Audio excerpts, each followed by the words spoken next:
Bueno, buenos días o más bien buenas tardes. Bueno, ante todo, dar gracias a Mariana y a su equipo por haberme invitado. Sí es verdad, y lo sabe Mariana, que no sabía si participar o no, porque obviamente pues el foro, pues estamos hablando con arquitectos.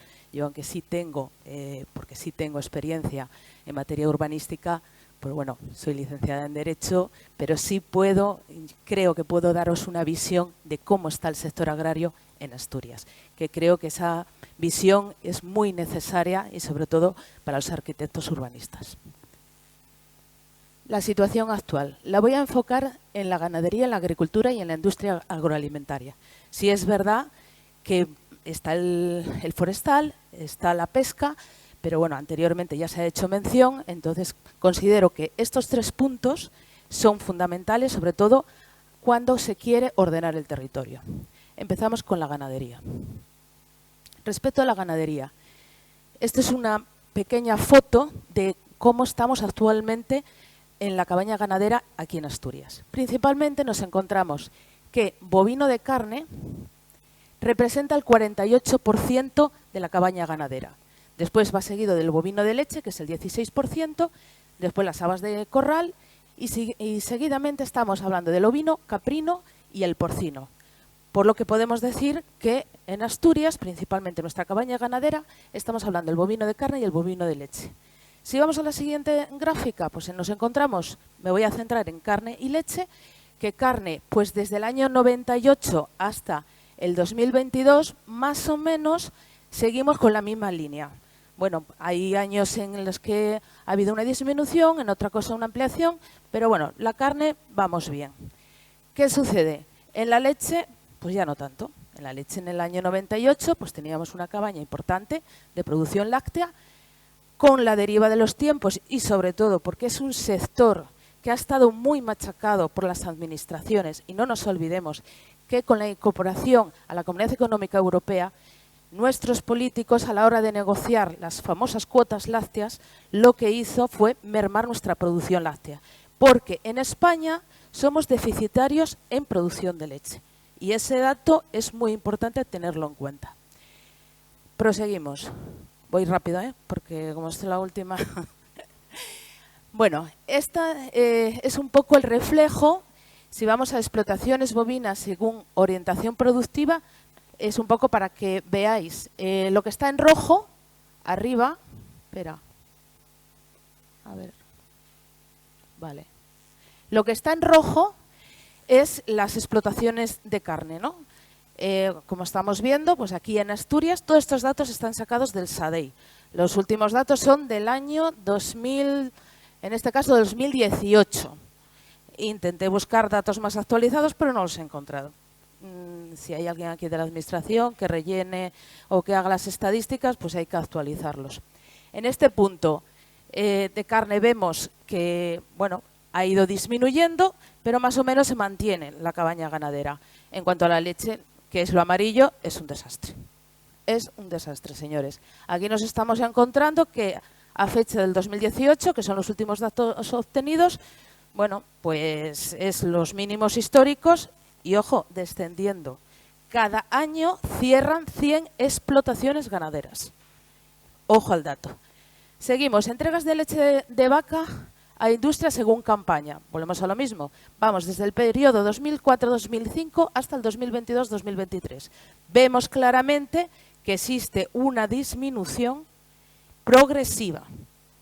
Con lo cual, podemos decir, y bueno, no lo he querido poner porque si no me iba a extender, la producción láctea de Asturias representa dentro del conjunto español solo el 7%. Si nos vamos a Galicia, representa el 40%, Cataluña está en un orden de 20 y pico %, Andalucía está un 16%, aquí en Asturias, señores, lo que se produce es el 7% sobre el total. ¿Por qué? En muchas ocasiones habréis oído que, bueno, pues aquí hay 7.000 productores de leche. No. Según la estadística en el año 2024, abril, pues según el informe del Ministerio de Agricultura, hay 1.231 ganaderos abastecedores de leche. Ni uno más, ni uno menos. Y en cuanto a la carne, que sí es verdad que estamos hablando de 15.741 ganaderos de carne.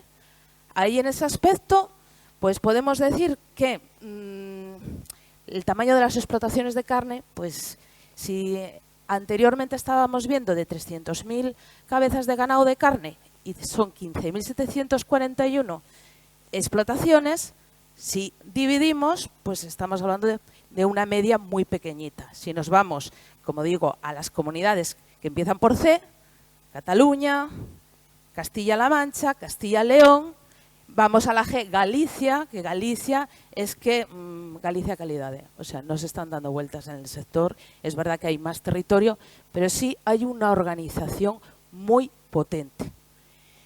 Tamaño de la explotación es muy importante.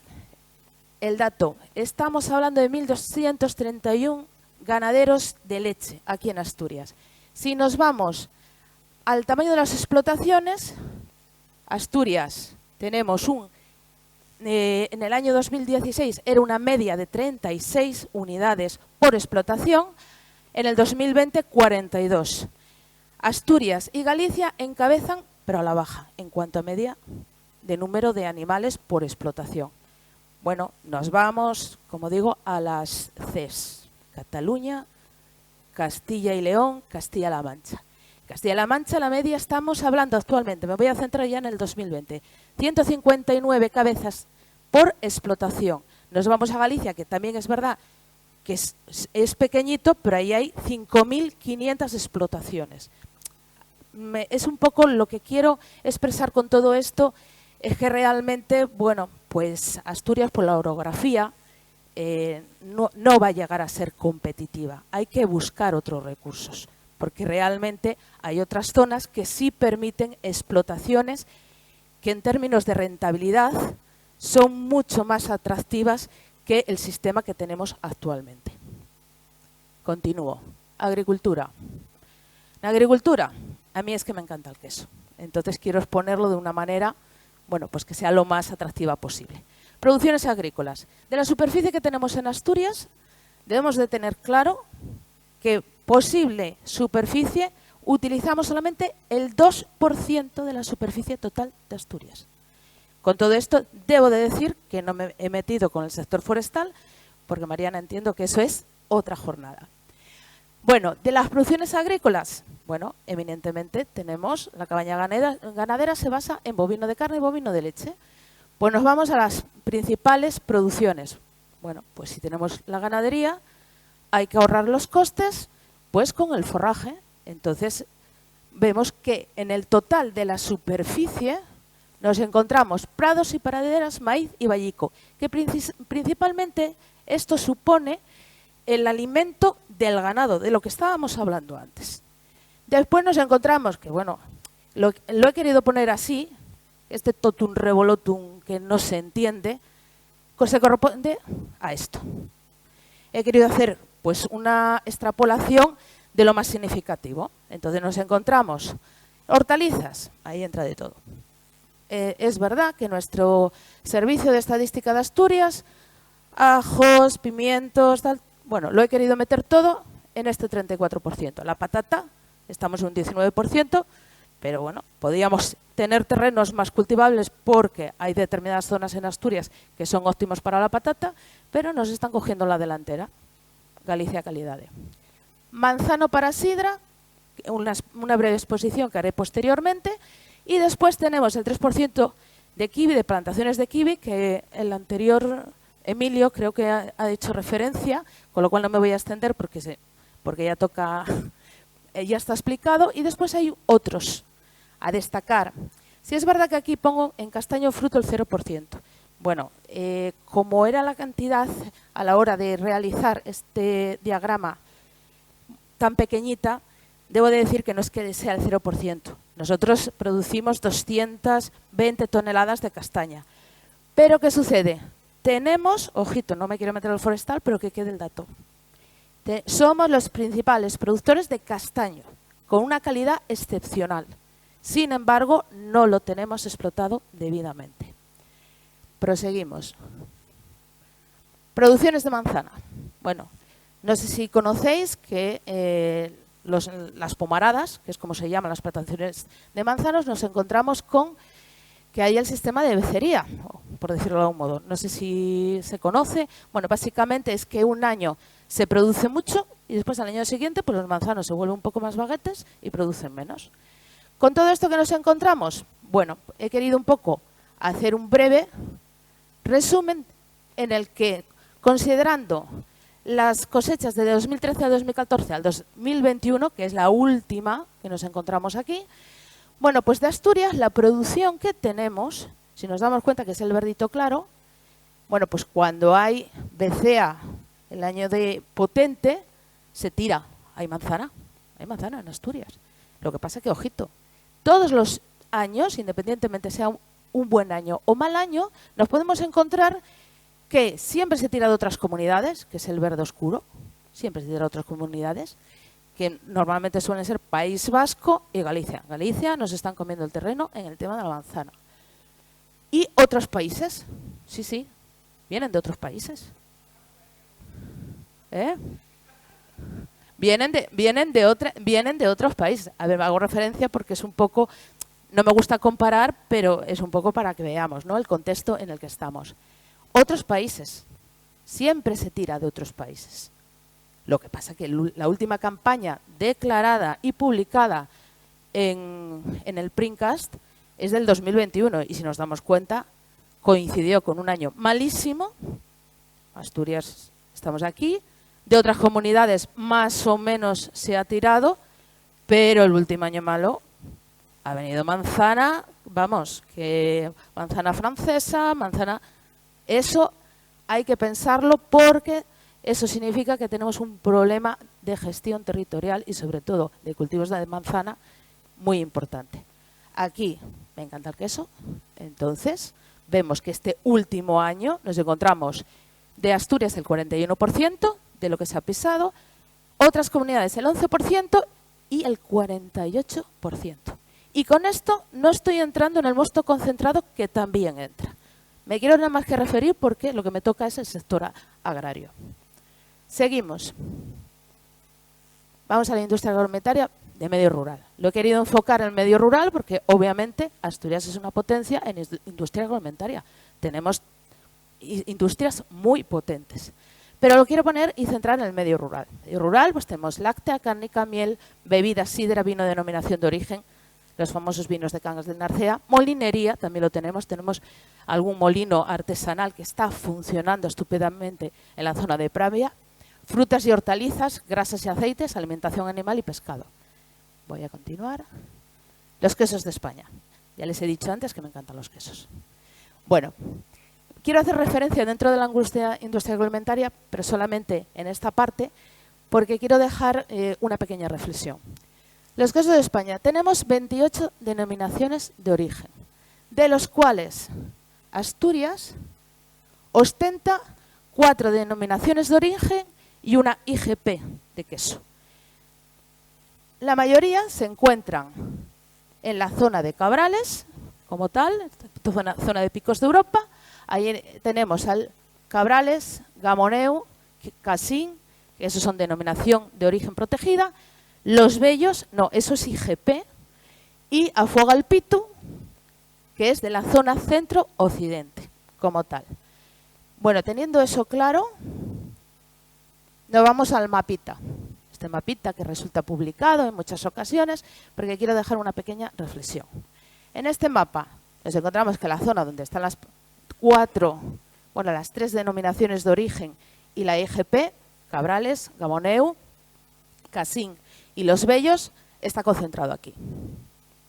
Después nos encontramos otras queserías en azulito, que son quesos que no tienen la consideración de denominación protegida, pero son de muy buena calidad. Bueno, si nos vamos a la zona de Llanes, pues encontramos el queso de 3 leches de Pría, el queso Baré, Villaviciosa, también se hacen quesos muy conocidos. Está el famoso queso azul de Illas, queso La Peral, que está por aquí. Ojito, también lo verde, Afogalpitu, que no nos olvidamos que me he centrado en este. Y después, bueno, está la zona de Grandas de Salime y Navia. Pero en estas, si nos damos cuenta, son amarillos. ¿Amarillos qué significa? Según la leyenda, industriales y extranjeros. Un punto. Industriales es porque, claro, lo hacen grandes industrias, entonces se consideran que, bueno, están en otro rango y tampoco son quesos de alto valor añadido, no merecen esa consideración, ¿no? Pero extranjeros, ojito, aquí tenemos queserías en Asturias que se traen quesos de afuera y con la denominación de Europa se envasan y se venden dentro de la marca. Y eso es muy importante, que ese dato, precisamente porque lo que quiero reseñar es que muchas veces se montan queserías en zonas en las que no se puede o no se debía de haber montado. Es decir, no puede existir una quesería en una zona que es eminentemente ganadera, pero ganadera de bovino de carne. ¿Por qué?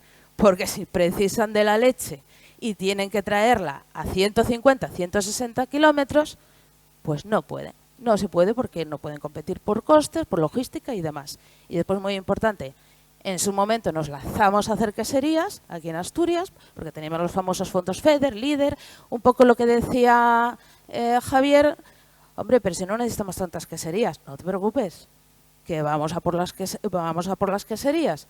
¿Qué pasa? Al final hay un problema de logístico, distribución, un montón de historias en ese aspecto. Entonces aquí nos encontramos un poco en otra tesitura, que es, claro, como las empresas las hacen las personas y en este caso el territorio también lo hacen las personas. Y quiero ser un poco, hacer una crítica constructiva, aunque se ha hablado anteriormente, pero es un poco, quería hacer referencia a esto, ¿no? Ha existido siempre el binomio rural-urbano. Bueno, de todos nos acordamos de aquellas películas de los años 60, este hombre Paco Martínez Soria que iba con su ovejita, con su cestita a la capital. ¿Y qué pasa? Tenía su cultura, era de risa, nos reíamos con esas películas, pero al final da unas lecciones tremendas al señorito de ciudad. Hay que conocer la idiosincrasia de la gente que ha nacido en los pueblos. Y eso es muy importante. Lo decías tú anteriormente, que en vuestro proyecto tuvisteis que mirar la idiosincrasia, en este caso de los payeses, porque es así. Laura te llamas, ¿no? Bueno, pues en este caso lo mismo. ¿Qué pasa? Hubo una ruptura y de repente aparecen los neorurales. Todos sabemos que el neoruralismo nace en los años 60, principios de los 80 se desarrolla, que es el éxodo de los citadinos a el mundo rural. Aquí en Asturias, un dato importante. Teníamos fabriconas en Sidesa. Pasaba lo contrario. La gente de los pueblos iba a trabajar a la industria. De hecho, en Sidesa, por ejemplo, es un claro ejemplo que dio de comer a muchísimas familias. De aquella eran 7.000 familias, pero a su vez tenían, bueno, pues en su casa las 2 vaquitas, las gallinas y demás. Y entonces hubo una distorsión de la economía. ¿Por qué? Porque se entendía que el mundo rural, o en este caso esas pequeñas actividades, debían de ser algo complementario. Tenían el salario de la fábrica y entonces nos cogemos y tenemos pues el complemento. Pues voy a vender, como se dice aquí, un xatuco, un chotito en Madrid. Es un poco la historia.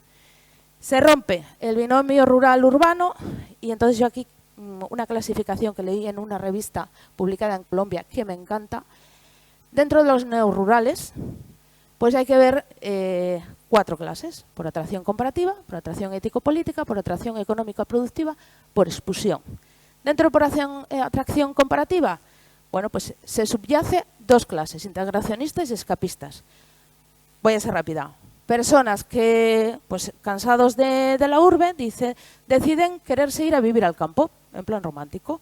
Pero ojito, no quiero perder las ventajas del mundo urbano. ¿Qué sucede? Pues que no se integran.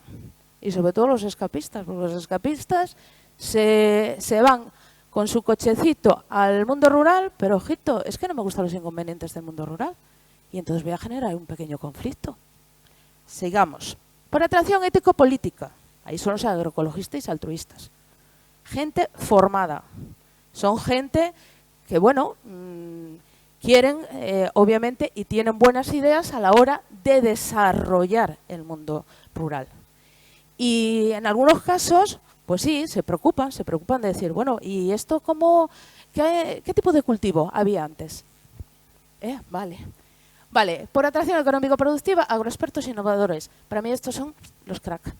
¿Por qué? Porque agroexpertos innovadores también gente muy formada que quiere desarrollar actividades en el mundo rural, pero en márgenes de rentabilidad. Que no estamos, señores, para estar recibiendo fondos continuamente de la Unión Europea. Eso es esa parte. Y después están los de por expulsión. Ejemplo, el típico que está cansado en la urbe o tiene problemas en la urbe y de repente ve un anuncio que pone pequeño pueblo de Soria, de repente ofrece concesión en un bar de pueblo. Y dice, bueno, total aquí en la urbe no me tratan bien, pues me voy al pueblecito. Que normalmente suele ser por algo temporal, pero bueno, pues acaban generando y creando raíces. Volvemos en este caso. El paraguas no se me ve, pero bueno, es igual. Situación futura. Plan de actividad rural a Asturias, un para. Que tenía dibujado un paraguas, pero creo que no tal. ¿Por qué digo esto? Básicamente hubo otras líneas ahí. Es que en Asturias, muchas veces vosotros tenéis que, bueno, cuando se os hace un encargo para realizar un plan urbano, ¿qué os sucede? Bueno, que tenemos 78 municipios, cada uno de su padre y su madre. Entonces, bueno, pues el alcalde o el concejal de turno quiere, bueno, montar un polígono industrial, vamos a poner, bueno, pues en San Antolín de Ibias. Ojito, no me estoy metiendo con el San Antolín de Ibias. Pero resulta que no hay infraestructuras, no es viable poner ahí un polígono. Tenemos un problema. Pero si los que os dedicáis a gestionar y os dedicáis en este sentido un poco a tener una visión global de Asturias, es un poquito de tiempo antes y decir, bueno, ¿por qué no vamos a hacer un plan, como hay planes territoriales, por qué no vamos a hacer un plan de actividad en Asturias? ¿Por qué no vamos a decir qué Asturias queremos para los próximos 20, 30 años? Eso es verdad que debería de hacerse un estudio pormenorizado, que sería largo, pero sería un instrumento que para los arquitectos urbanistas, en un momento dado, no se viese en la tesitura de tener que consultar a la Consejería de Medio Rural, Consejería de Industria, Consejería de tal, decir, bueno, este es el diseño que queremos para Asturias. Bueno, yo creo que ya he acabado y muchas gracias.